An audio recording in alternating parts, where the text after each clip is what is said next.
And what I mean by that is that they're being taught in their local language. So in the US, you have programs that are actually teaching interpreting all the way in English.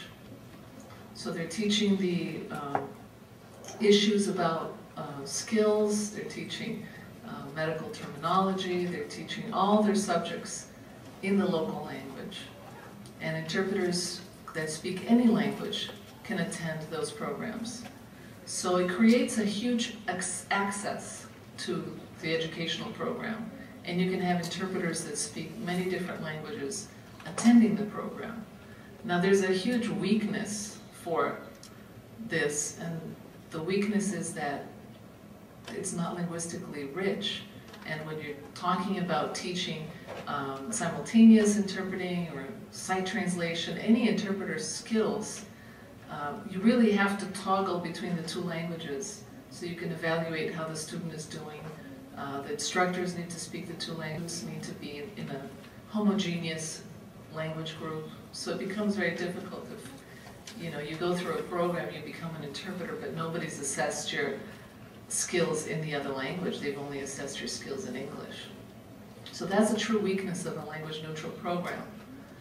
The only strength being that it becomes accessible to more people. But there are programs that are coming out that are actually still out that are completely language-neutral. Now, I think that in the future that won't be acceptable anymore. But when you think of very rare languages, for which there are very few speakers in the country, it does give them an opportunity to get an education.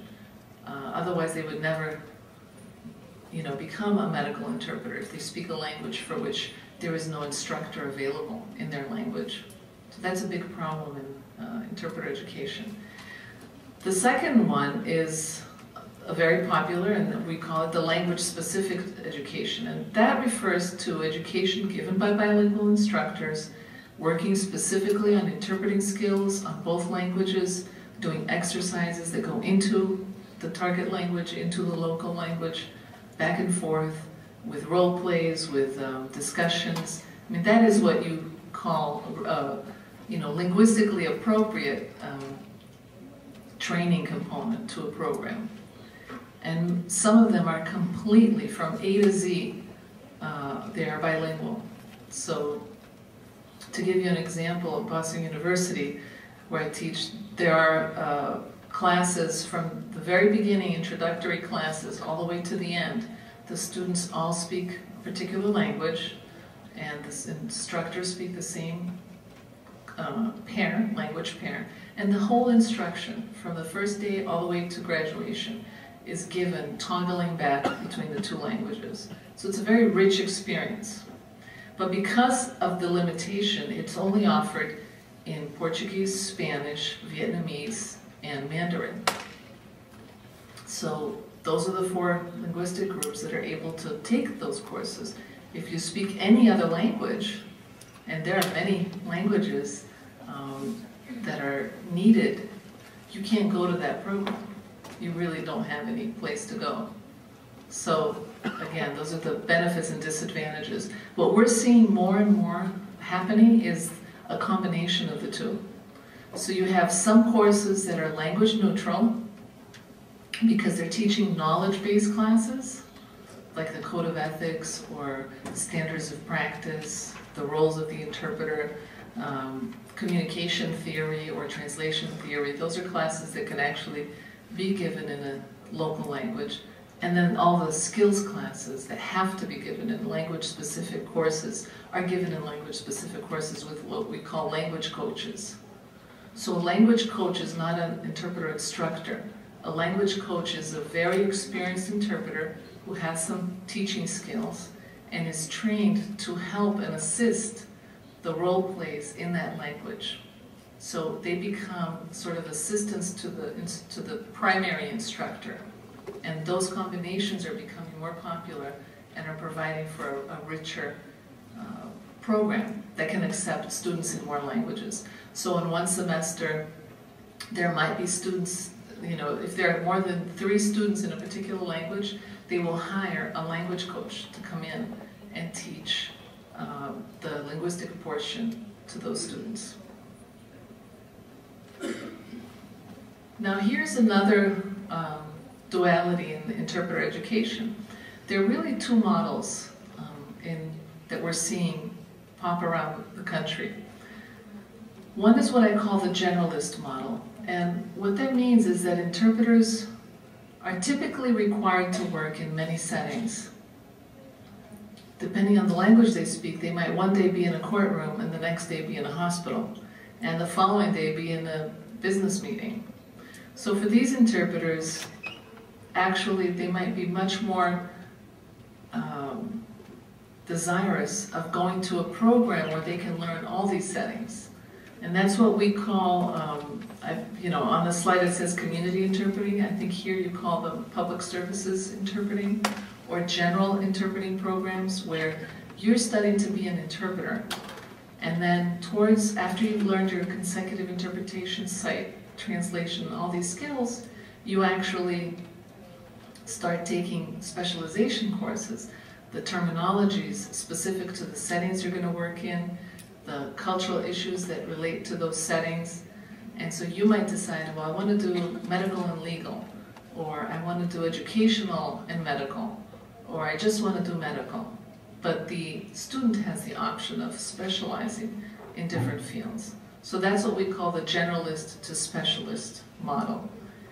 When I talk about the specialist model, these are programs that are specifically about one form of interpreting, from day one all the way to the end. So for example, there are courses, another example, there's a college in Massachusetts called Cambridge College. They have a one-year program for medical interpreting. These are 6 semester courses that students take, and on day one, when they're talking about the cross-cultural communication, they're always talking about it within the medical context. When they talk about the roles of the interpreter, they're always talking about it in the classroom within the context of medical interpreting. So the student starts from the first day all the way to the very end of the program, talking about medical interpreting, talking about the medical setting from day one. They even have a mental health interpreting program, which is 2 additional courses, a specialization program for students that have finished the first year and want to specialize in mental health interpreting as well. So these are very specialized, and they're great for people who want to study medical interpreting, who know that they have enough work to just work in medical interpreting and they want to specialize in that field. They come out actually with a lot more specialized knowledge, and you could say perhaps stronger in the specialization setting, but the generalist model provides for an advantage in terms of just being able to work in different settings. So it depends on the student. The student might prefer one program over another. The Cambridge College program I mentioned is a specialist model, so people want to go there because they want to study medical interpreting only. The Boston University program is a generalist model. It's called the Community Interpreting Program. So people go there because they want to be community or public service interpreters, and they want to study all the different settings. Now, both programs are a year long, so certainly one of them gives a more specialized interpretation in the medical setting, while the other one helps, allows interpreters to practice in different fields after they graduate. Now, this is a model that I've been showing around, and I came up with a few years ago, and it has to do, it is a generalist to specialist model. And it talks about foundation competencies, which I already mentioned, about having the educational level that's required for professional discussions, and also having the language proficiency that's required for, again, a professional discussion. And the human service competencies, it talks about having cultural competency, being able to communicate and interact with people of different cultures. Core competencies, the roles of the interpreter, being able to make ethical decisions, even being